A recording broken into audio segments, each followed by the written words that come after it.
Hoje é 7 de abril de 2022.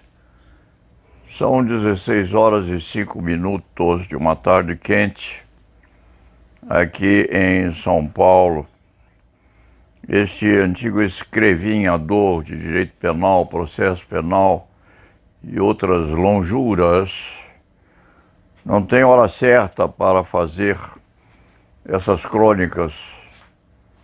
Ele as faz sem muito tempo para refletir sobre o que vai dizer, às vezes sem tempo algum, e quando é possível, deixar o trabalho durante uns minutos para comunicação com os colegas, que hoje só em São Paulo atinge aí uns talvez 400 e poucos mil. E o Leite Fernandes tem tido a atenção dos companheiros. Companheiros, se comunicam pouco. São aquilo que nós podemos chamar de uma assistência passiva. Seria melhor, sim, mais adequado, que conversassem um pouquinho com este escriba de vez em quando, para que não se estivesse a partir para uma espécie de monólogo. Quem fala gosta de ouvir também. E Paulo Sérgio, às vezes, tem preferências por ouvir aquilo que os companheiros querem ou podem ter vontade de dizer em retorno.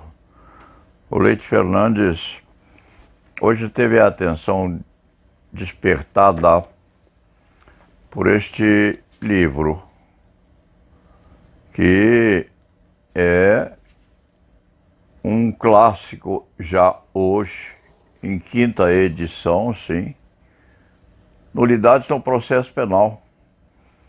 Autoria dele e de Georgia Baia Fernandes de Freitas Porfírio hoje, porque Jorginha é casada faz tempo com o desembargador federal Nelson Porfírio. Leva a sua vida cultural, intelectual, independente daquela do marido. E foi companheira do Paulo Sérgio, e no mínimo 4 edições deste livro. Agora é entregue na 5ª edição. Há uma atualização a ser praticada por Lucas Andreucci, que tem sangue nobre. É neto de Ricardo Andreucci, excelente amigo falecido, um belíssimo penalista, desembargador, durante muitos anos no Tribunal de Justiça do Estado de São Paulo e professor emérito da Faculdade de Direito da Universidade de São Paulo. Lucas tem sangue nobre nas veias, está há quase 2 anos com esses originais nas mãos para atualização. E o Leite Fernandes já disse a ele várias vezes: você tem a possibilidade e a oportunidade de partir para a uniformização da dogmática atinente às nulidades no Código de Processo Penal. E precisa, sim, meu caro Lucas, precisa enrolar as mangas da camisa, principalmente agora na pandemia, e acabar com isso.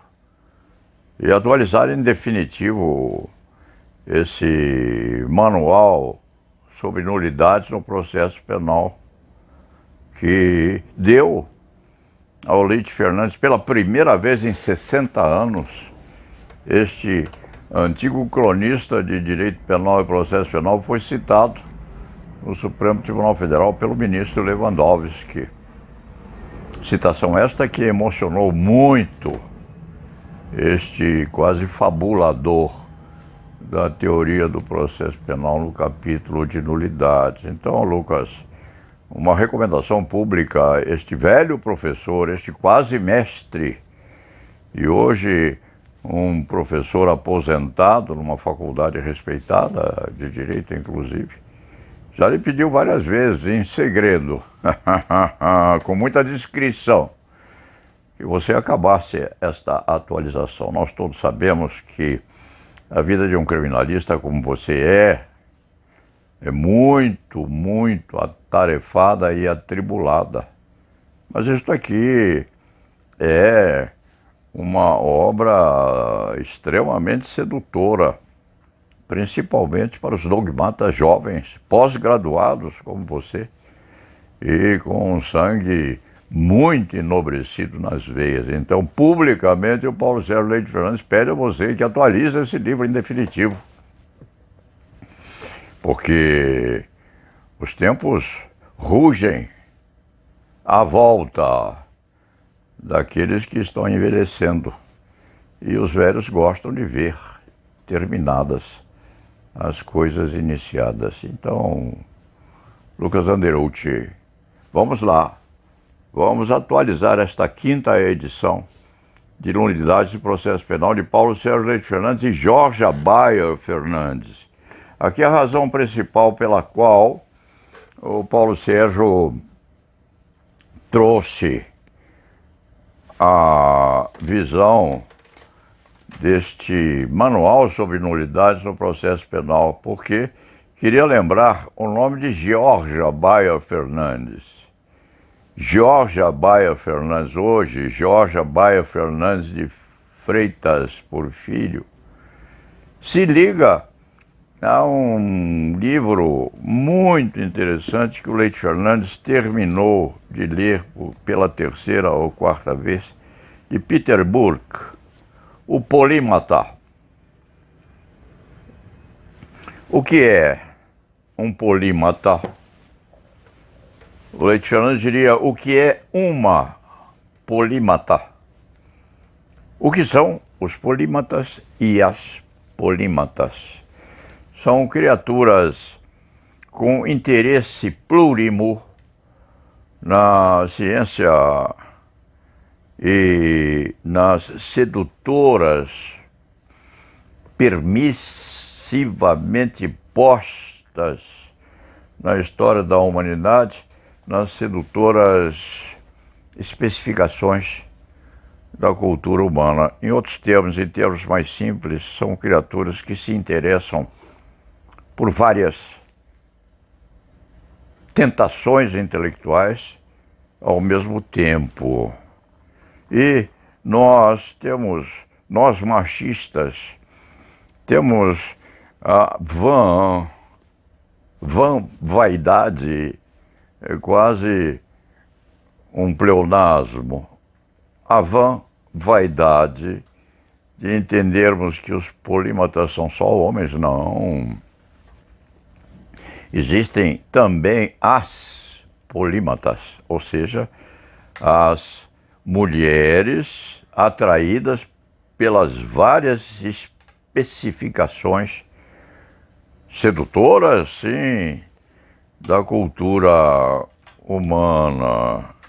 Este livro sobre o polímata poderia chamar-se também o livro sobre as polímatas, porque o autor Peter Burke cita 500 homens machos, portanto, vinculados a esta característica diferenciada de criaturas com múltiplos interesses e a tal ponto se pontificando perante os remanescentes que merecem ou estão a merecer citação na doutrina e na literatura geral, correspondendo às características intelectuais, sim, dos humanos.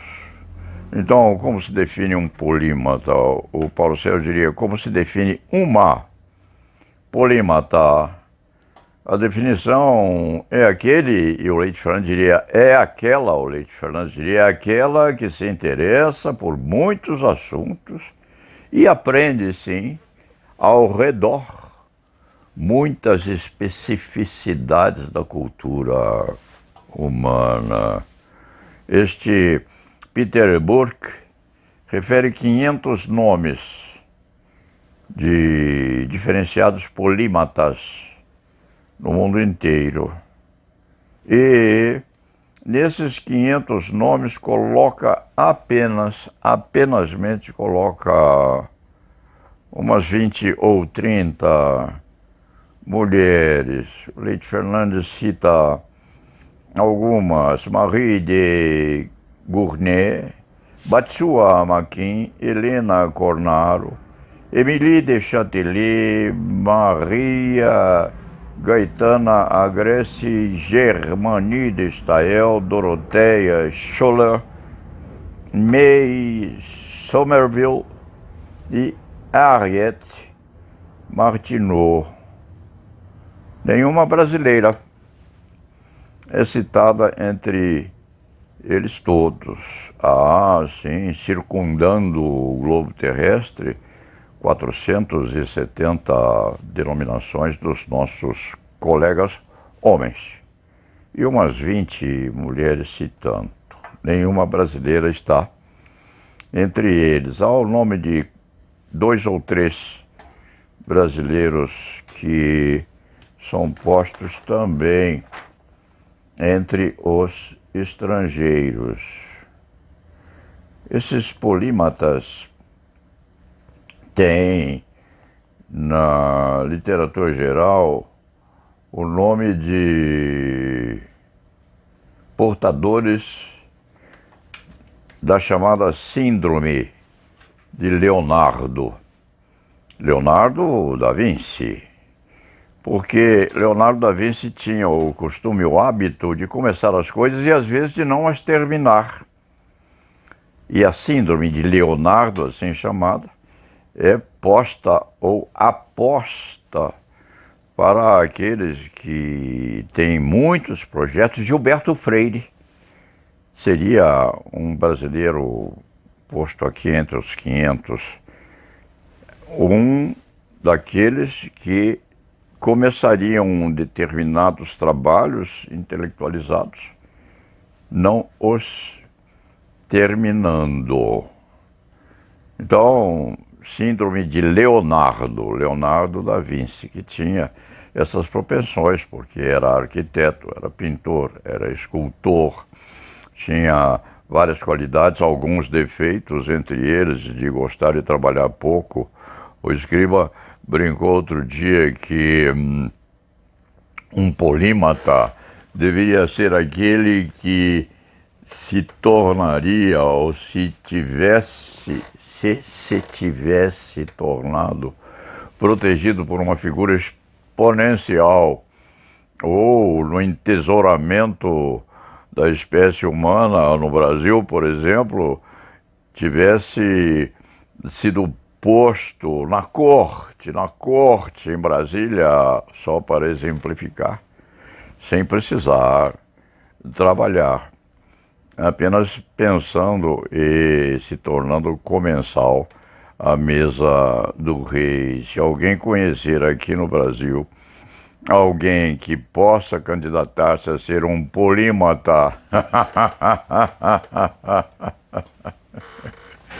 adequado a surgir dentro do protetorado do presidente Bolsonaro, que o diga. Ou seja, um intelectual tão bem posto, tão categorizado, que possa, inclusive, ler obras em voz alta durante o almoço ou durante a janta do presidente da República, para que o Bolsonaro possa se deleitar com o aprimoramento da cultura de seu comensal. O Leite Fernandes não tem, por enquanto, a lembrança de qualquer, mesmo de qualquer companheiro seu, diferenciado a esse ponto. Mas, voltando à definição de um polímata e pensando na maior qualificação de uma criatura dessa estirpe, o polímata não gosta muito de trabalhar, ele gosta de pensar e de proceder de tal maneira que as suas artes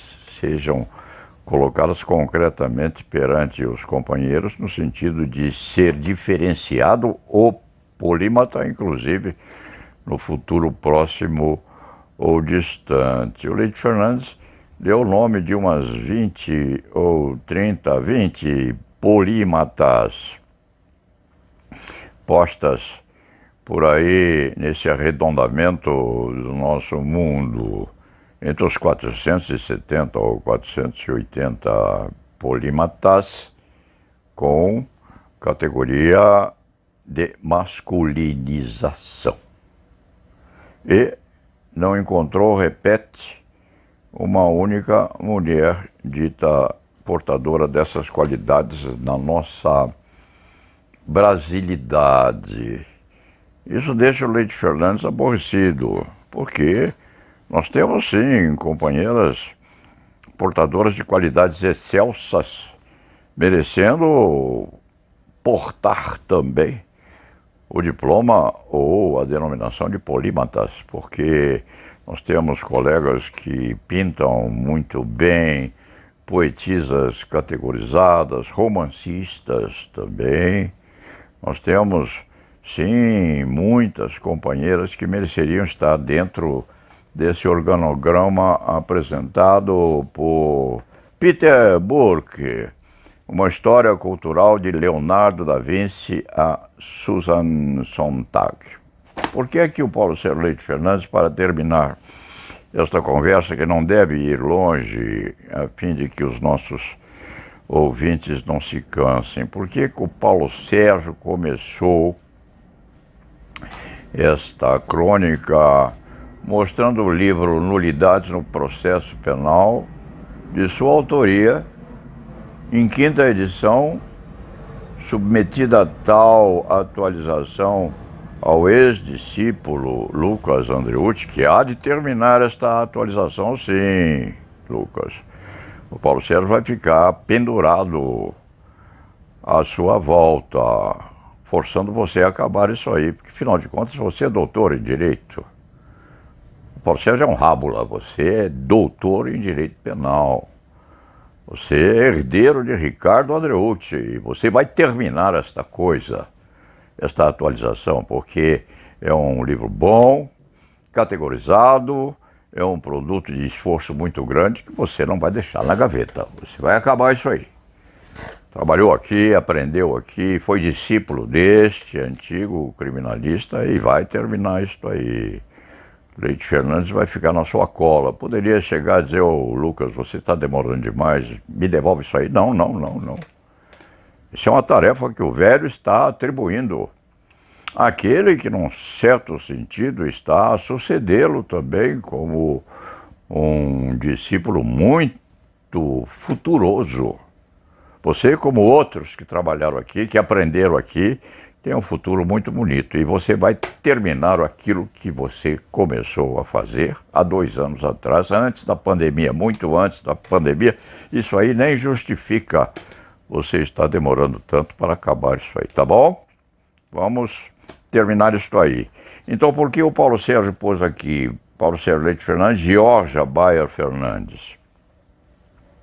Porque Georgia Bayer Fernandes é filha dele, Paulo Sérgio, é doutora em Direito e Processo Penal pela Universidade de São Paulo, é mestre, corrigindo-se, pela Universidade de São Paulo, é também doutora, mestre sim, pela Universidade de Lisboa, portanto é uma jurista categorizada. E que de repente, há uns anos atrás, chegou e disse, ô papai, eu gosto de cães, eu gosto de medicina veterinária, adoro animais, adoro cachorros, adoro gatos, gosto muito de abraçá-los, de cuidar deles, de levá-los a médico. Eu quero ser médica veterinária. E diz o Leite Fernandes, mas ô filha, você é uma jurista, uma penalista em plena ascensão, uma certa dose já de reconhecimento da cultura jurídica nacional e você quer começar a fazer veterinária, Georgia, ela não só quis, como prestou vestibular para medicina veterinária na Universidade de São Paulo. Começou tudo de novo. Aprendeu a dissecar bichos, uma especialidade muito complicada, atenazando a tranquilidade de moços e moças. Terminou a faculdade de medicina veterinária, fez especialização em olhos de cães, em olhos de animais de pequeno porte. E, terminando a especialidade, participou inclusive de um concurso aqui, de um concurso de monografias,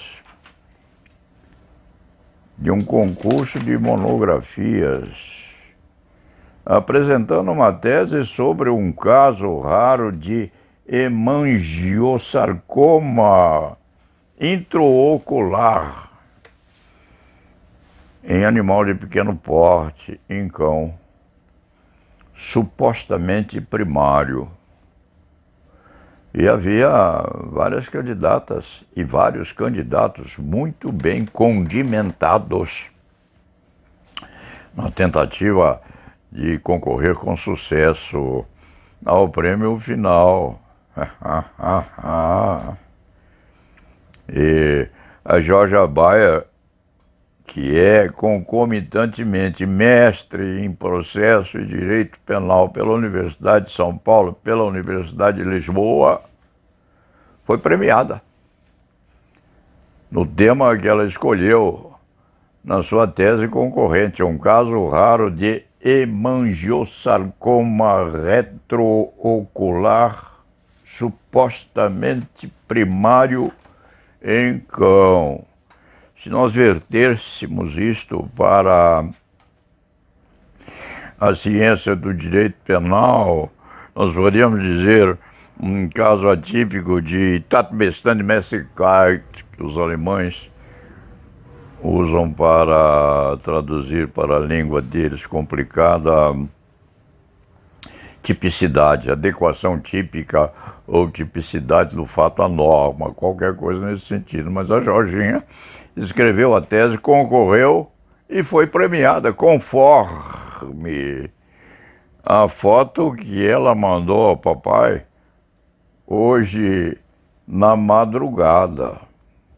E o Leite Fernandes não pode deixar de cumprimentar a filha, que num certo sentido muito modesto, diga-se de passagem, merece sim a denominação de polímata, porque não só é pós-graduada em Direito Penal pela Universidade de São Paulo e pela Universidade de Lisboa, como também é médica veterinária categorizada, cirurgiã e vencedora de um concurso que deu um dinheirinho, inclusive, um caso raro de hemangiosarcoma retroocular. Imagine se esse velho cavaleiro andante da advocacia criminal concorrendo numa vetusta Sociedade de Médicos Veterinários apresentando uma tese sobre hemangiosarcoma. O Leite Fernandes nem sabe o que seria isso, mas sabe que é uma coisa muito complicada